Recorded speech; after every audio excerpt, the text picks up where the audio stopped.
Well, good morning, Talent Connect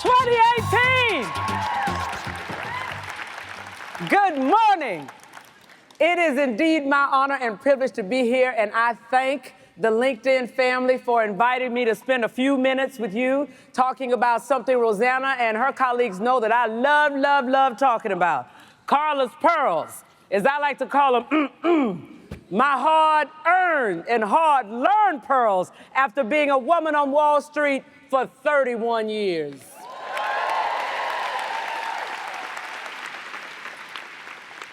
I dare say, ladies and gentlemen, that I have learned a few things about not only surviving, but more importantly, thriving in the seat that you sit in or the seat that you aspire to sit in. And frankly, that's what the pearls are all about. And this morning, I want to leave you with 3 of the pearls, 2 from my first book, Expect to Win, and 1 from my most recent book, Strategize to Win. And then I want to close with some thoughts around powerful, impactful, influential leadership. Because all of you, no matter where you are in your career, are in the leadership seat. Because I believe strongly that you can lead from any seat.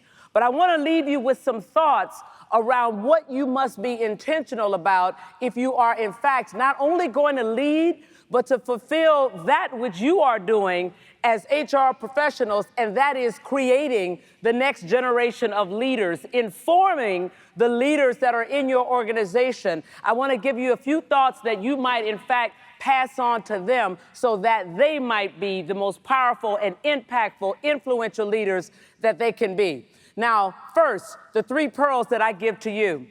The first one is the most important thing that I learned after 3 decades on the street. So do not be fooled if you read Expect to Win and you see that it is chapter 4, because it was indeed the most important thing that I learned, and that is perception is the co-pilot to reality. How people perceive you will directly impact how they deal with you. Yes, the reality of how smart you are has something to do with your success equation. The reality of how hard you work has something to do with your success equation. But a very big component of anybody's success equation is the perception that the marketplace has about you. What lens are they looking through when they are looking at you? And if you want to maximize your success in the seat that you're sitting in or the seat that you aspire to sit in, it is imperative that you understand the adjectives that are associated with success for the seat that you're sitting in or the seat that you aspire to sit in. If you don't understand the adjectives that are associated with success, you can work really hard, but you won't maximize your success in that seat because you're working in a way that is inconsistent with the way they are thinking about success. If you would like to manage a large group of people, but you are not perceived as being motivational, inspirational, or organized, it doesn't matter that you can do it. It doesn't even matter that you did do it. You won't get the opportunity to do that if you are not perceived as such. If you would like to manage a large P&L, but you are not perceived as being analytical, quantitative, or strategic, it doesn't matter that you can do it.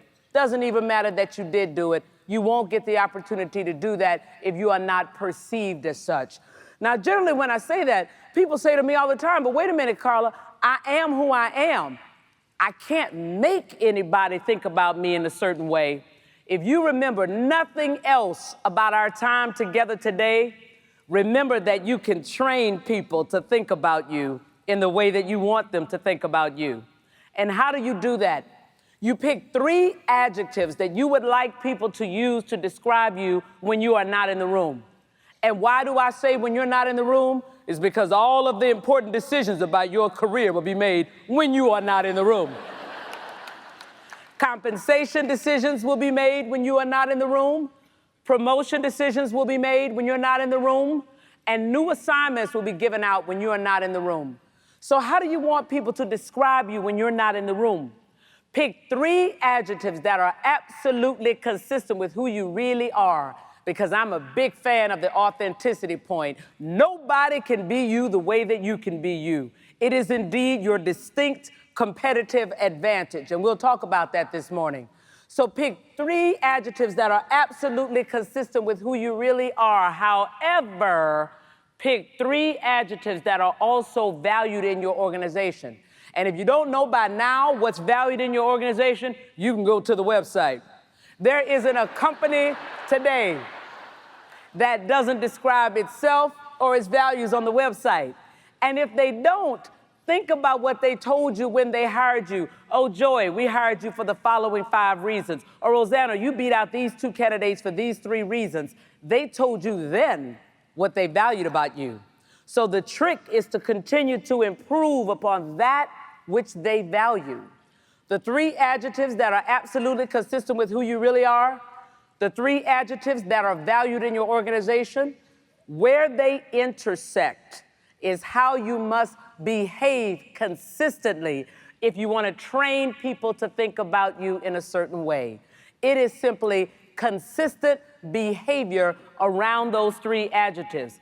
And my big aha happened 5 to 6 years into my career. And I've told this story hundreds of times, but every time I have the privilege and the honor of speaking in front of a group of people, I tell this story because it was indeed my aha moment. 5 to 6 years into my career, I had a very senior manager director say to me, you know you're smart, you work hard, but I don't think you're tough enough for this business.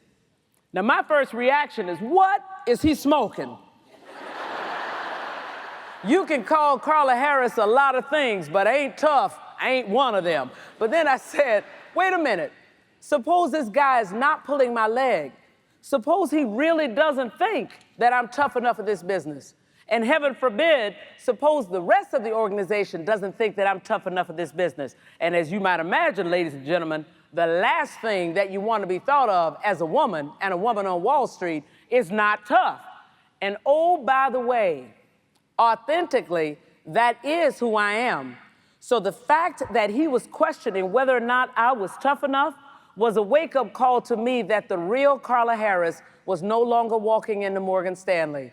Somewhere I had lost my voice. Somewhere I had lost my confidence. And it was creating a competitive differential for me. So after I got that feedback, I said, okay, I know what I'll do.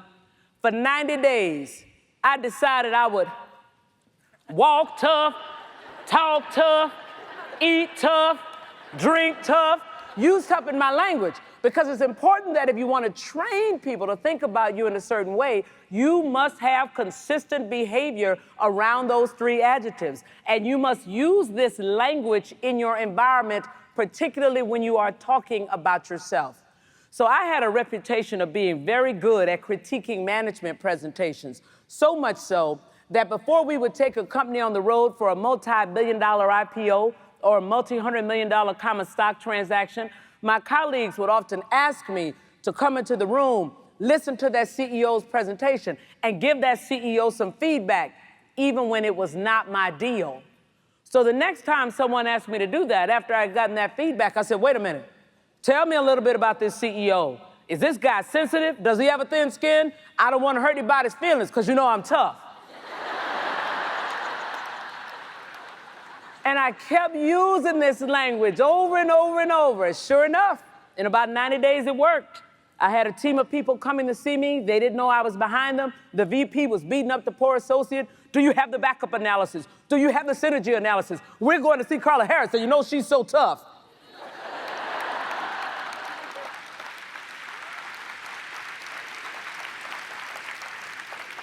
So it's important that you understand the adjectives that are associated with success. If you are in a finance role, people better describe you as analytical, quantitative. If you're in a marketing role, they should say you are creative, out-of-the-box thinker. If you are in an HR role or a sales role, they better call you commercial and relationship-oriented.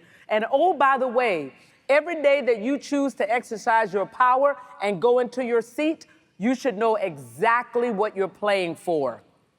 It should never be a mystery to you as to what it takes to get to the next promotion or the next pay scale. Yet most of us go into our seats every day and say, I'm gonna put my head down, I'm gonna work really hard, they'll see that I'm good and I'm loyal and I'll be rewarded accordingly. And it doesn't work that way. Because if you're working in a way that is inconsistent with the way they are thinking about success, you won't maximize your success in that seat. Or let me say it differently. If you offer that which is not valued, you will not be rewarded.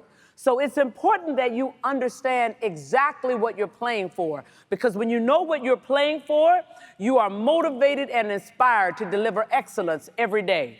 And when you don't know what you're playing for, it's very easy to get distracted by what I like to call outside atmospheric disturbances. What's going on in the broader economy, or even what's going on in your internal political economy. So whenever you're going to a new firm, or even internally you're going to a new department, or you're starting with a new boss, never assume that you know what success looks like. And remember, what got you to that seat will not be the thing that will allow you to ascend from that seat.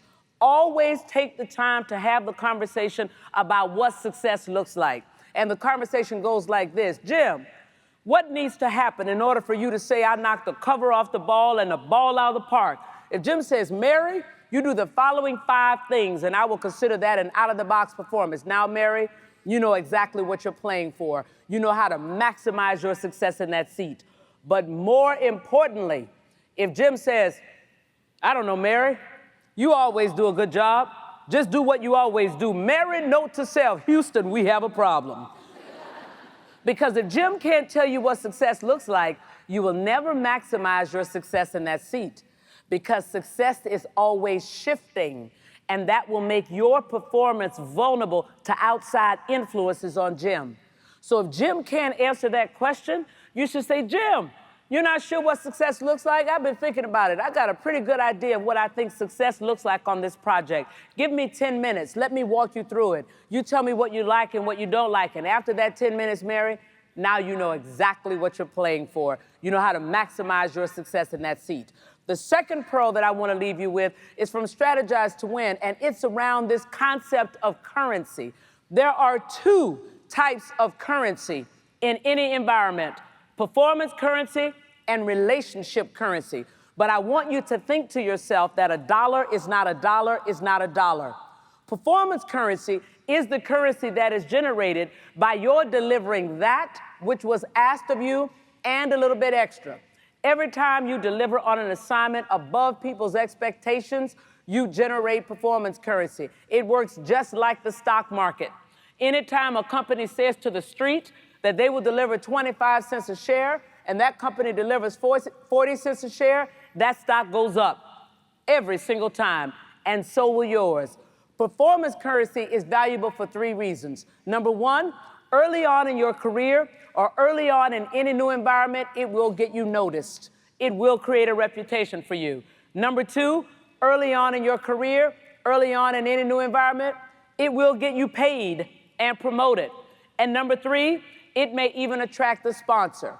And as many of you know, the sponsor is the most important relationship you can have in your career. A mentor, frankly, is a nice to have. And you can survive a long time in your career without a mentor, but you will not ascend in any environment without a sponsor. And if you have good performance currency in an environment, it raises your level of visibility in that environment such that a sponsor may naturally be attracted to you. Now, for many of us in this room, it doesn't happen that easily. And sometimes you have to exercise your power and ask for a sponsor. And if you have great performance currency in that environment, it heightens the probability that that person will answer in the affirmative upon your approach. Why? Because everybody likes a star. But at the end of the day, here's the issue with performance currency.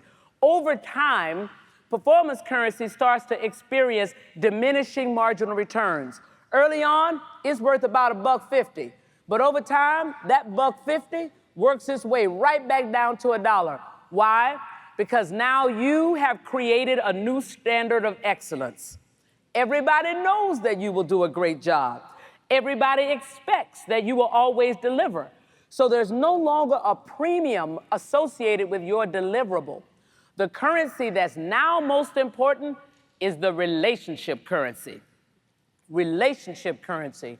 And relationship currency is worth about $2.25. And it never experiences any diminishing marginal returns because relationship currency is the currency that is generated by the investments that you make in the people in your environment. The investments that you make in the people in your environment. None of us work in a silo anymore. We're all working in highly interdependent environments. So at a minimum, you must have a relationship with every seat that touches your seat. If the only person that knows that you're doing a great job is your boss, then your ability to ascend is going to be vulnerable. Why? That person may leave the organization. They may leave their seat, or they may lose their juice. So it's your job to make sure as many people as possible in the organization is aware of your outsized contribution. Here's the reason, ladies and gentlemen, why relationship currency is so very important. Your ability to ascend in anybody's environment will be a function of somebody's judgment. Judgment about whether or not you're ready. Judgment about whether or not the team will follow you.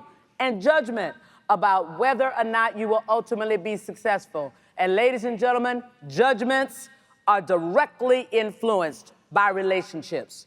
And if you aren't with me yet, let me give you my last piece of evidence. Everybody in this room has power. Hard-earned, personal, influential currency. But I ask you, ladies and gentlemen, how many people in this room will use their hard-earned, personal, influential currency on somebody that they do not know? Exactly. So remind yourself that when you are shying away from investing in relationships, that your inability to ascend will rarely, if ever, be a function of whether or not somebody likes you, but it absolutely will be a function of whether or not somebody knows you. While your performance currency may get your name on a short list that's being discussed behind closed doors, when your name is called, if no one in that room can speak on your behalf, they simply go to the next name. And it has absolutely nothing to do with your ability to do the job, but everything to do with whether or not somebody knows you well enough to say, oh yeah, Jim, he's a safe pair of hands. Oh yes, Mary, she'll walk through walls and she'll take the team with her. Yes, Tina's the right person to do this that has never been done before in our environment. She knows how to walk through risks. It's those kinds of comments, by the way, with no data attached. It's those kinds of comments that make all the difference in whether or not you get the nod. So you must invest in the relationships, because it is the most valuable currency that you can have in any environment. And then the last pearl that I will leave with you is the authenticity pearl.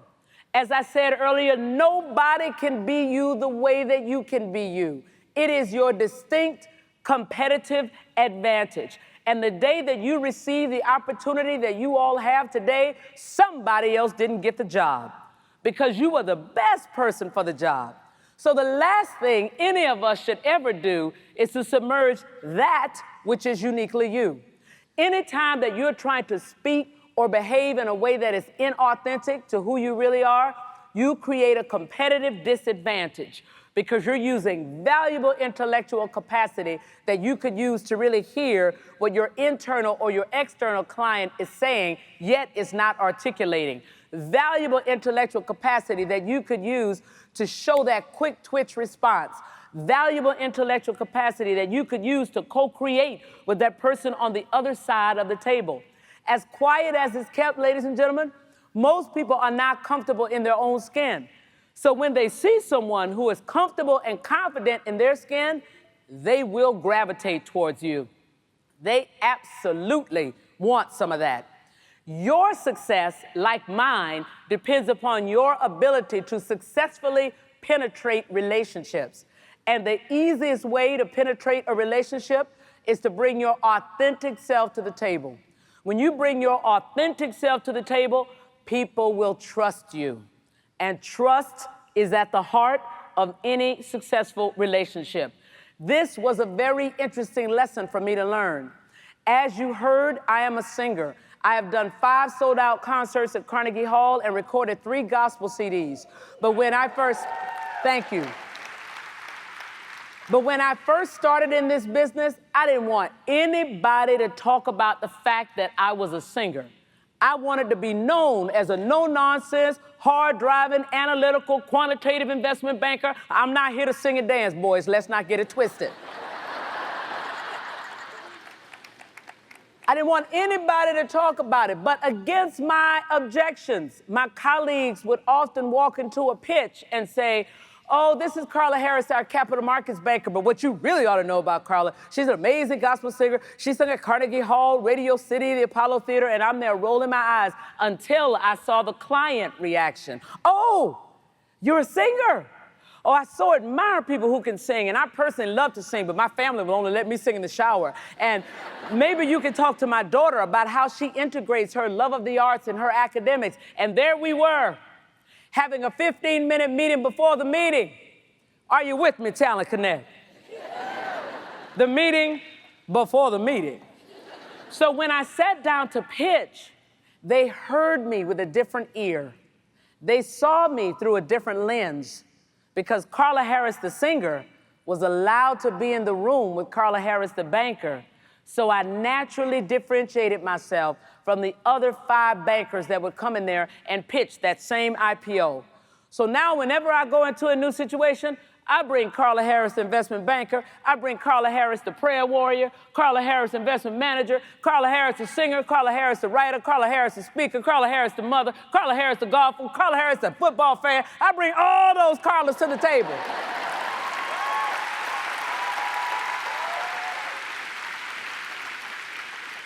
Because frankly, I don't know which Carla will be the one that will connect and allow me to own that relationship in a proprietary way. Your authenticity is your distinct competitive advantage, and it is at the heart of powerful, impactful, influential leadership. And as I close, let me give you a few thoughts around intentional leadership. As I'm sure you know already, no doubt, ladies and gentlemen, that leadership does not happen by accident. You must be intentional. If you have made the decision that you want to be in the leadership seat, that you are making the decision that every time you show up, you're showing up intentionally as a leader. Leadership is contact sport. So you must be intentional. And in my mind, you must be intentional around 8 things.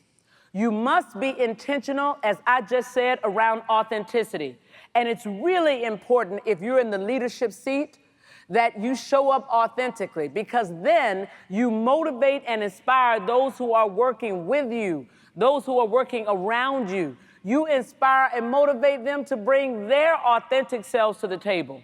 And anytime any of us is in an environment where we can be who we really are, we will always outperform. And that will now accrue to your status in the leadership seat. You must also be intentional about building trust. I talked about trust as a core tenet to authenticity, but trust is the thing that will allow you to be a transformational leader. It will allow you to lead the team into the unknown, to do the things that you have never done, to take the organization in a place where it has never been. And people will follow you simply because they trust you. So it's not about your having the right answer. It's not about you knowing what the next 5 steps are going to be. It's about having the trust of your team that they will follow you even as you figure it out.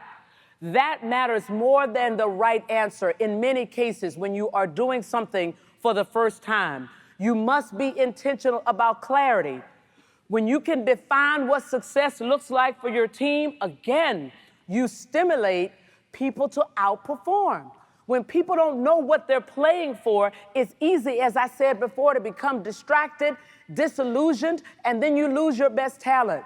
So no matter what, even in the face of obscurity, if you've chosen to be in the leadership seat, you must be intentional about providing clarity, even if it's for the day. If you can't do it for the year, you can't do it for the quarter, do it for the month, do it for the week, even do it for the day. I've had the privilege of doing some very innovative things at my firm in the last year and a half, and it had never been done before, so there was no playbook. But at the end of the day, I knew that in order to keep the team engaged, I had to be very clear about what we were trying to do in the short term, in the intermediate term, what the vision looked like on Monday. And by Friday, the vision could have changed, but it didn't matter. I had to define what it looked like. You must be intentional also about creating other leaders. You must remember that once you take that leadership seat, you've taken on a different level of responsibility. It's not about being an individual contributor. Leadership is a journey from execution to empowerment.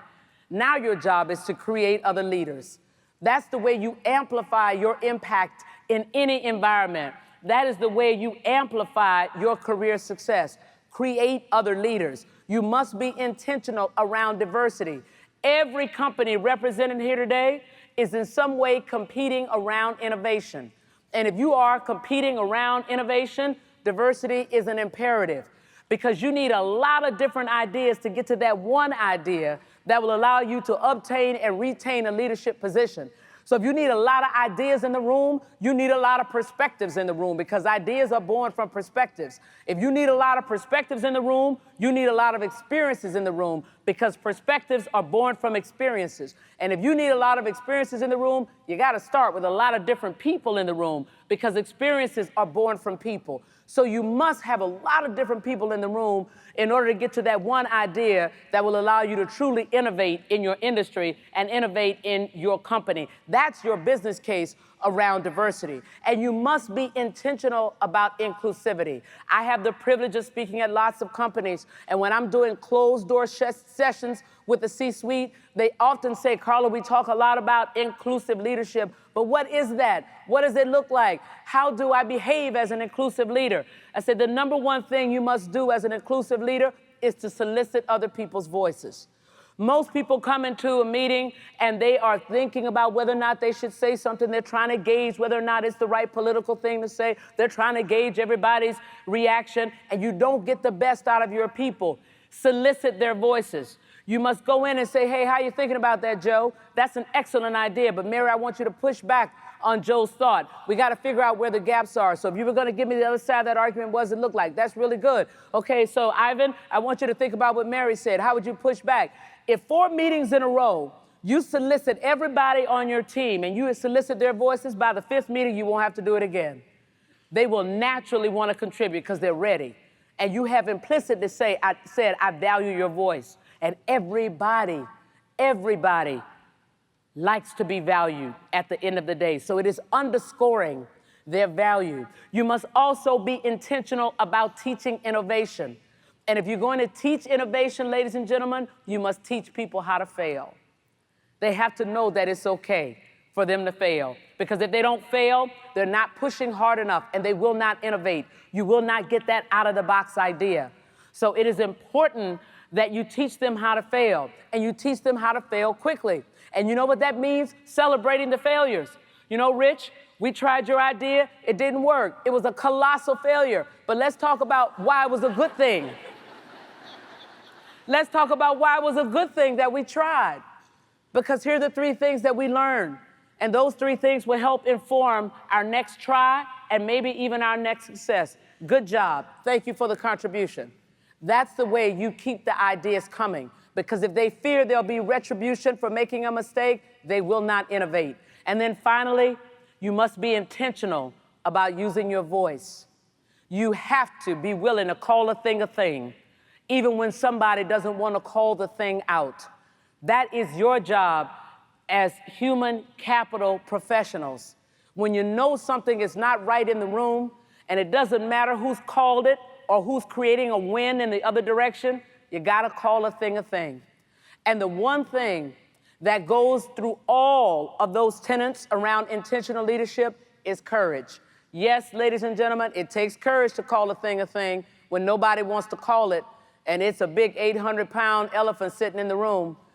It takes courage to do that. It takes courage to give up some of your power and create other leaders. It takes courage to build trust. It does take courage to create clarity when you know that there's nothing but obscurity there. Courage is the thread that goes through leadership. And so often I have met people who have acquired the leadership seat, but they don't have the courage to create the transformation. They don't have the courage to call and put the right people in the right seats at the right time. And if you are going to be a powerful, impactful, influential leader, you must be intentional about showing up every day in that way with those commitments and having courage at your side. And every now and then, when I get a little worried about the thing, when I'm a little afraid of taking that risk, I say to myself, Carla, you're very clear on what no looks like. That's exactly where you're standing right now. Why wouldn't you play for yes? Why wouldn't you play for yes? Ladies and gentlemen, always play for yes. And if you want to maximize your success in the seat that you're sitting in or the seat that you aspire to sit in, you must both expect and strategize to win. I thank you, Talent Connect 2018.